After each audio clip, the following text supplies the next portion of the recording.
जरांगेंनी मुख्यमंत्र्यांवर केलेल्या टीकेनंतर आता भाजप आक्रमक झाल्याचं पाहायला मिळतंय। भाजपचे नेते आमदार प्रवीण दरेकर आणि आमदार प्रसाद लाड यांनी जरांगेंवर पलटवार केलाय। निवडणुका आल्या की जरांगेंची नौटंकी सुरू होते असा टोला या नेत्यांनी जरांगेंना लगावलाय। सुसंस्कृत महाराष्ट्र जरांगेंना कधीही माफ करणार नाही। डीजेवर बंदी घातली मुंबई उच्च न्यायालयानं। कायद्याची जबाबदारी पोलिसांवर आणि जरांगे घसरतात मुख्यमंत्र्यांच्या आईवर।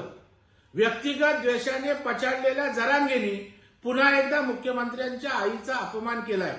असे करणारा छत्रपती शिवाजी महाराजांना मानणारा असूच शकत नाही।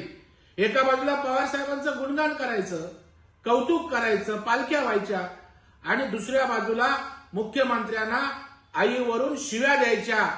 हे कुठलं आलं धोरण?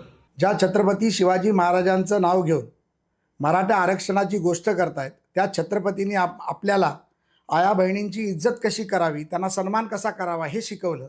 आणि त्याच छत्रपतींच्या महाराष्ट्रात मराठा आरक्षणाच्या नावाखाली दुकानदारी चालवून तुम्ही ज्या पद्धतीमध्ये महिलांचा अपमान करतायत, राज्याचे मुख्यमंत्री देवेंद्रजींच्या आईचा अपमान केला, हा कदापि सहन केला जाणार नाही। तुम्हाला निवडणुका आल्या की राजकीय भांडवल फुटतं आणि आरक्षणाचं तुमची नौटंकी सुरू होते। जर तुम्ही याच्या पुढे देवेंद्रजी आणि त्यांच्या आईबद्दल एक अपशब्द जरी बोललात तर तुम्हाला तुमच्या भाषेत उत्तर द्यायला आम्ही कमी करणार नाही। हा माझा इशारा तुम्हाला आहे। लोकशाही मराठी ऐका, पहा, जागरूक रहा।